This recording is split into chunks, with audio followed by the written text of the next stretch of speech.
There's a different ways to understand the withdrawal from Iraq and Afghanistan and so on. The first way is that we need to understand that the Iraqis voted in their parliament to eject the United States. So it wasn't a voluntary withdrawal. The United States was kicked out of Iraq. The landlord said, we are going to evict you. Now, they didn't leave northern Iraq. And the reason they didn't leave northern Iraq is they've been there actually since before Saddam Hussein's removal from office. This goes back to 1991. And those military entanglement with various Kurdish political parties continues, okay? But they were kicked out of Iraq. The United States was also kicked out of Afghanistan. The Taliban had a military victory. They roared into Kabul, from having controlled most of the country. So those were not withdrawals by choice. They were removed. Farid is an embarrassment to his great father, who was one of the important nationalist scholars in India. It's an embarrassment for him to say pivot from the Middle East. Brother, there was no pivot. They were thrown out. I mean, it's different.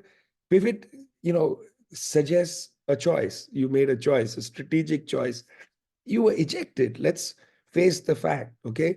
Which is why, for instance, in Syed Hassan Nasrallah's speech, in the early days of this conflict, 2 weeks into it, in October, Mr. Nasrallah pointed out that the United States was defeated in Iraq and in Afghanistan. And he said, don't threaten us, we will defeat you. I mean, maybe it's bragado speaking, but he was factual in that. Secondly, it's the US influence that has actually deteriorated in the region. And that has got very little to do with the region per se and more to do with geopolitics. I mean, the United States simply doesn't have the economic power or the economic ambition that, for instance, China has in that region. Saudi Arabia, for instance, has pivoted to China away from the United States, not because of some military disengagement by the US. US bases, as you rightly said, are still there in Bahrain, in Qatar, in other parts of the Gulf. It's not like the United States broke down their bases. No, they're still militarily there. But countries in the Gulf, just to take the desert Arabs as a case in point, countries in the Gulf are looking to China because China has a more ambitious economic project and more money.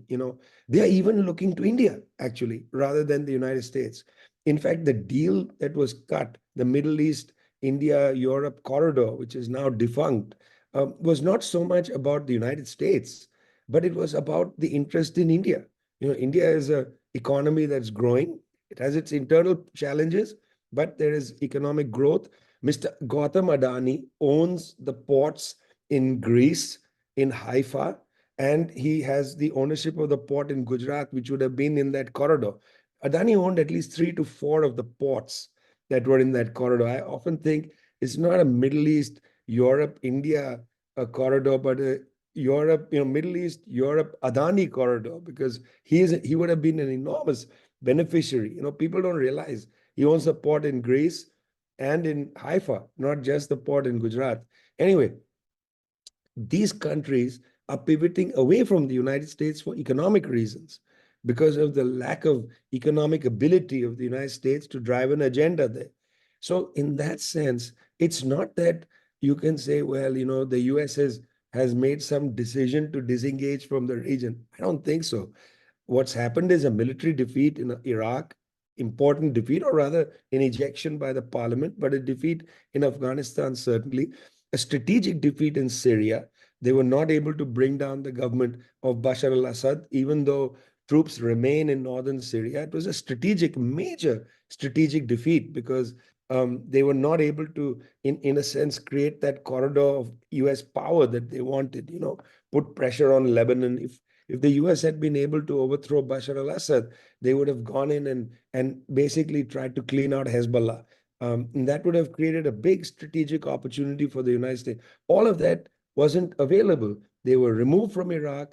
They were defeated in Afghanistan and in Syria, and they don't have the economic muscle to drive an agenda with the desert Arabs. So that's the reason they pivoted. Their sole political, power, pressure is in Israel, Morocco, couple of the smaller principalities, maybe Bahrain to some extent, and in a kind of convoluted way, Egypt.